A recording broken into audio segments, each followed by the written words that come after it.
যত্ন করে যতটা নিজেকেও করেন।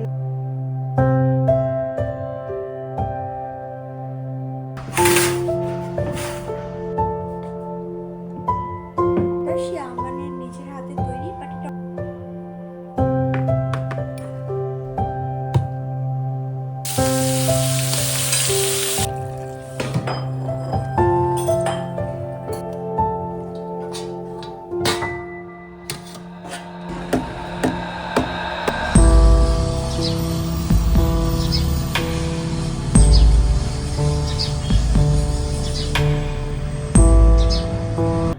everyone, good morning, welcome back to the channel and welcome back to my new another episode.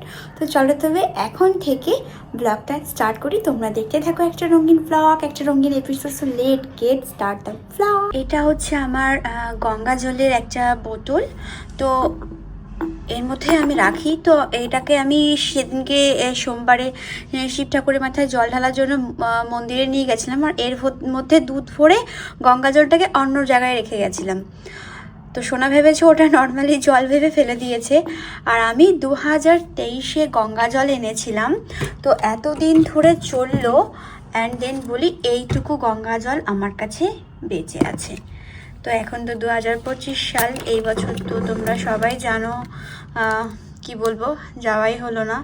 তো যাই হোক, এইটা দিয়ে এখন আমাকে যতদিন আমি এখানে আছি এটা দিয়ে আপাতত চালাই। আর যদি কারো কাছ থেকে পাওয়া যায় বা কি বৃত্তান্ত নিয়ে নেবো, নইলে যেটা কিনতে পাওয়া যায় না ওটা না আমার একদম বিলিভ হয় না যে ওটা সত্যি ওরা গঙ্গা জল বিক্রি করে বা জল বোতলে ভরে বিক্রি করে।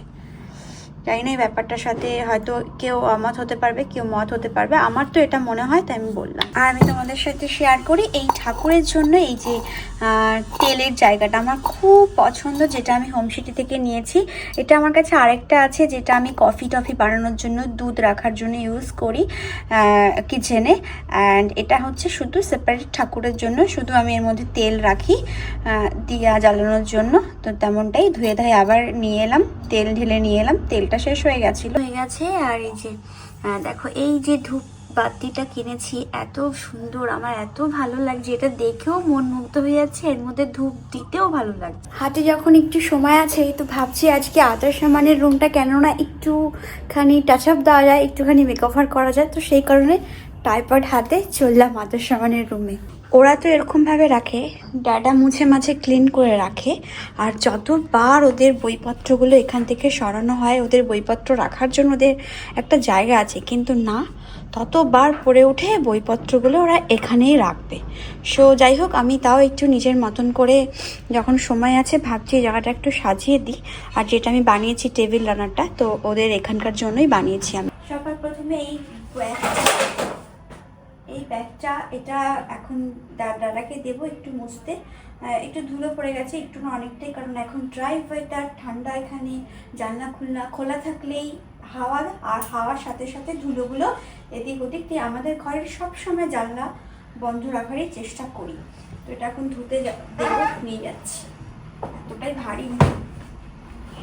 আর ওদের এই রুমে যদি আমি ব্যাগপত্র রাখি, ওদের একটাই কথা, मामा आप हमारा रूम में क्यों रखते हो चीज, आपके रूम में क्यों नहीं रखते हो। ভাবলাম তার জন্য একটুখানি সুন্দর করে গুছিয়ে দিই।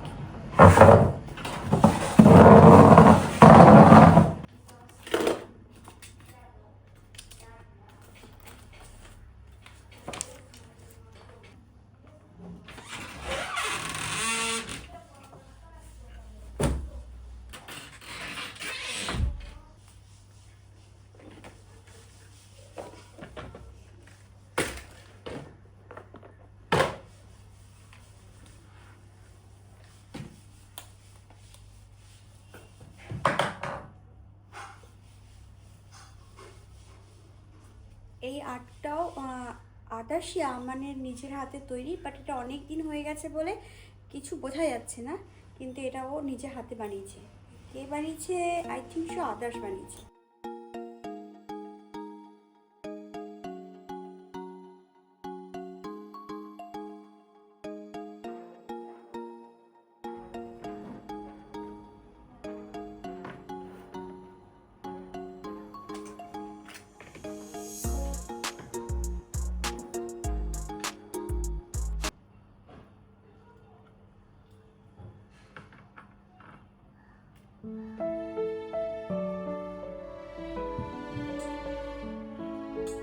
লাস্ট ইয়ার দুর্গাপুজোর সময় এই ফটোটা তোলা হয়েছিল 3 জনার।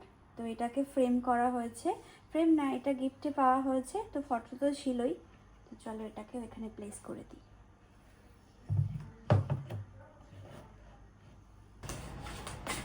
এই যে ব্যাগটা ওখানে ওকে ক্লিন করতে দিয়েছিলাম, তো ক্লিন করা হয়ে গেছে, সুন্দর করে ক্লিন করেছে যদিও বা। তো এখানে একটা কভারও নিয়ে চলে এসেছি, কভারটা এখানে দেব।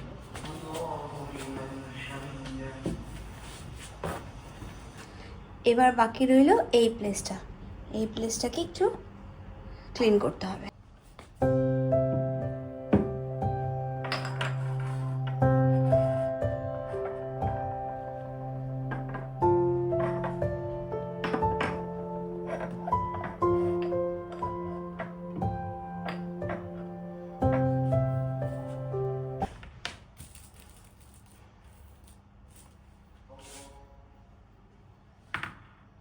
মোটামুটি অ্যারেঞ্জ তো আমি করে ফেলেছি। ওদের বই খাতাতে হাত দিতে পারি না, কারণ খুঁজে না পেলে আবার বলবে মামা এ নেই মিল রায় ও নেই মিল রায়, আর ওরা রাগও করে। কারণ আদার্স বই খাতা নিয়ে বড় বেশি মানে কি বলবো, ও সেন্সিটিভ। মানে ও বই খাতা, ওর পেন পেন্সিল যাবতীয় জিনিস ও প্রচণ্ড বেশি যত্ন করে, যতটা নিজেকেও করে না।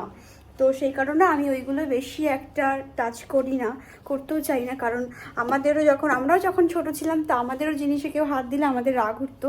তো ওরা তো রাগটা প্রকাশ করতে পারে না, কিন্তু ওদের মুখ দেখলে বোঝা যায়, মানে আদার্স বিশেষ করে, যে রাগ করে। তাই আমি ওর জিনিসে মানে ওর বই মানে কাভার্ডে হাতে দিই না, দরকারে অবশ্যই দিই, কিন্তু এমনি এটা ওটা এদিক ওদিক রাখি ওগুলো আমি ঠিক করি না। আর এই যে কিছু চকলেট আমি আমাদের রুমেও রেখেছি, বাইরে আমাদের ডাইনিং রুমেও আছে। তো ভাবলাম কেননা একটু আদার্সের রুমেও থাক, মানে আদার্স আমাদের রুমেও থাক, কারণ ওরাও মাঝে মাঝে পড়তে পড়তে একটু চকলেট নিয়ে খাবে, ভালো লাগবে ওদের।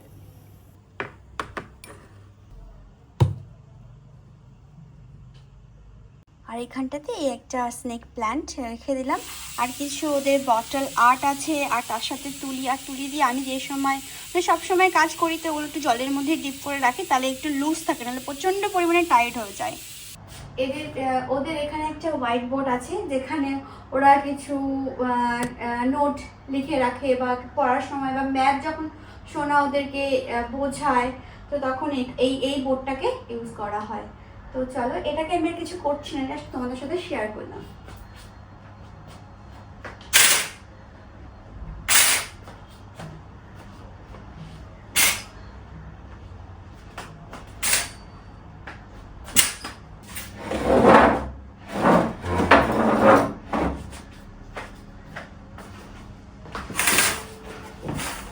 এই যে আমি ফুলফিল যতটুকু সম্ভব ততটুকু করে নিয়েছি। এই দেখো, একটু আমাদের বাইরে যেটা ছিল ফ্লাওয়ার ভাস, ওটাকে এখানে রাখলাম। ফটো ফ্রেম, দেন এটা তো আগে থেকেই থাকতেই ছিল, তোমরা দেখেছো। যে আমার স্নেক প্ল্যান্টটা ওখানে এনে রাখলাম। দেন এই যে এই জায়গাটা একটু করে সাজিয়ে নিলাম। এই যে টেবিল ল্যাম্প থেকে ওদের আইপ্যাডটা দরকার পড়ে, আর শঙ্খ টঙ্ক দিয়ে এই জায়গাটা একটু সাজিয়ে দিলাম। আর সব থেকে যেটা অ্যাট্রাকশানের জায়গা, এটা হচ্ছে এইটা, যেটা আমাদের মেয়েদের তো খুবই প্রিয়। ওরাও কী করে, যখনই জামা কাপড় পরে একটু নিজেকে দেখে, একটু চুল ঠুল আঁচড়ায়, পারফিউম লাগায়, তো এখানটাতে এসে মানে আমারও দেখে এই জিনিসগুলো খুব ভালো লাগে। আমরাও হয়তো ছোটোবেলায় করতাম যদিও বা, তো আমার খুব ভালো লাগে জানো তো এই সমস্ত দেখে। তো এই জায়গাটা একটু সুন্দর করে সাজিয়ে দিলাম। আর স্পেশালি ওদের জন্য আমি, মানে ওদের ঘরের এই জায়গাটার জন্য আমি এটাকে বানিয়েছিলাম মানে এই ড্রয়িংটা, পিচাও ড্রয়িংটা আর্টটা করেছিলাম।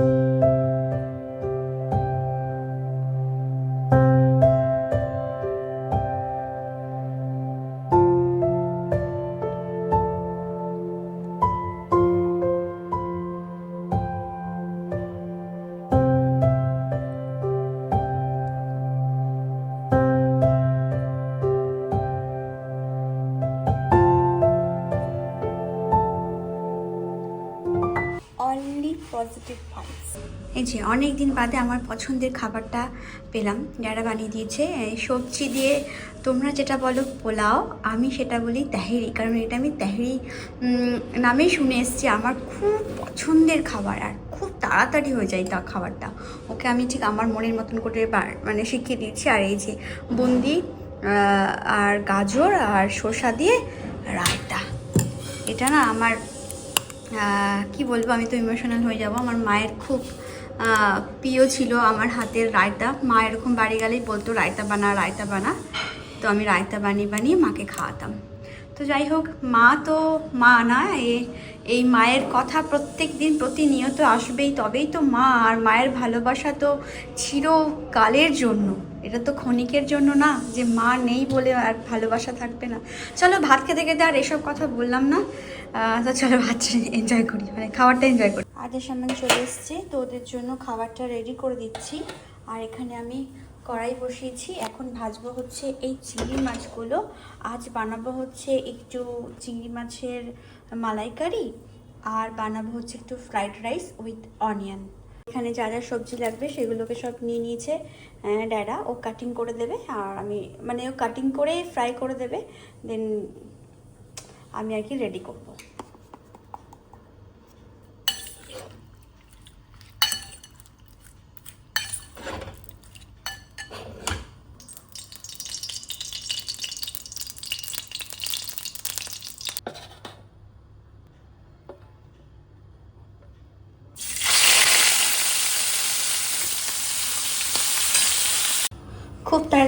খুব তাড়াতাড়ি করে একটা মশলা বানিয়ে নিলাম।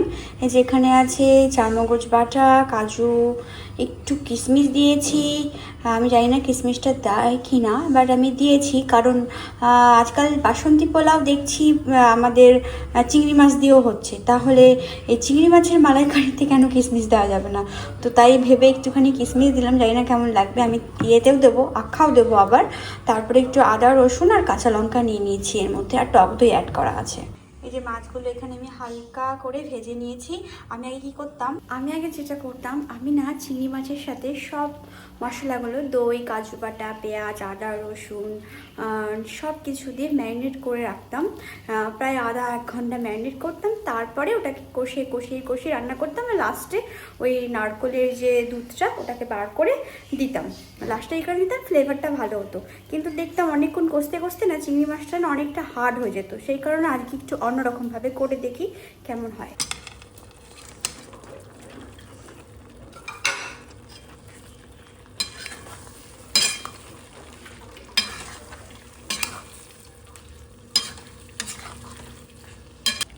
দুধের মতো দেখতে, কোকোনাট মিল্ক।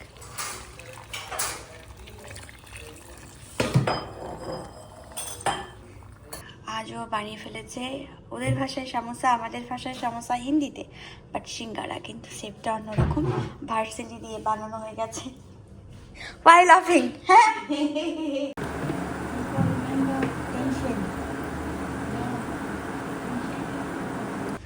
ঘড়িতে বাজছে 9:05, অনেকটা সময় হয়ে গেছে আমি কোনো ভ্লগ বানাই। রান্না করে আমি একটু ল্যাপটপে কাজ করছিলাম, দেন এখন একটু রেস্ট নিচ্ছিলাম। সোনা অফিস থেকে ফিরে চা টা খেয়ে এক জায়গায় একটু মিটিং ছিল, ওখানে গিয়েছিল, এক কাস্টমারের সাথে মিট করার ছিল। তো আমি জাস্ট এখনই ফ্রাইড রাইসটা বানালাম, তো এখন খেতে দেবো সবাইকে। তো চলো একবার এক ঝলক তোমাদের সাথে শেয়ার করি। এই যে এখানে আমার পন্ডস মালাইকারিটা আছে, যেটা আমি বানিয়েছিলাম তখন একটু করে ফুটেজ তোমাদের সাথে শেয়ার করেছি। আর এটা একটু গরম আছে, যেহেতু এখনই বানালাম ফ্রাইড রাইস। তো এই যে ফ্রাইড রাইস, এটা জাস্ট আমি এখনই নামিয়েছি। তো এগুলো এখন সার্ভ করব।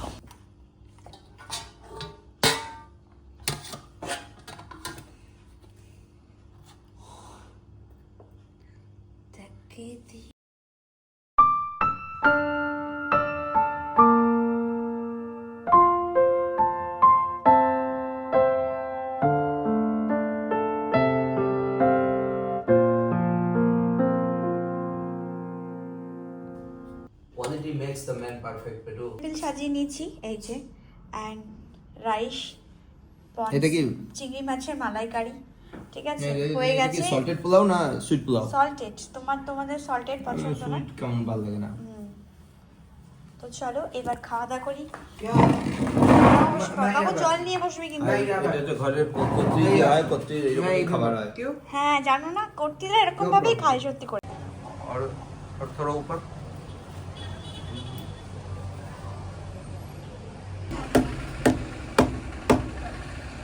हो गया ना আমাদের দ্বারা এটা ডান হলো, এতদিন বাদে এতদিন রেখে রেখে এই জাস্ট এটা ফাইনাল হলো। এখনো ব্যালকনির কাজ বাকি আছে, জানি না সোনা কখন সময় পাবে কবে। আমাকে ভয় ভয় তুমি দেখছো, আমাকে ভয় দেখছো না, মানে আমি ভয় পাচ্ছি তুই এমন করে দেখছিস না। आपस में मिलजुल कर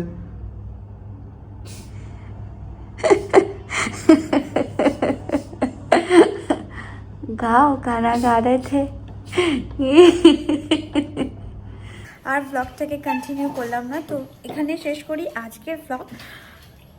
আবার দেখা হবে নেক্সট একটা রঙিন ব্লগের সাথে। সবাই ভালো থেকো, সুস্থ থেকো, সবাই সবার নিজের খেয়ালে। So good night, take care, bye by.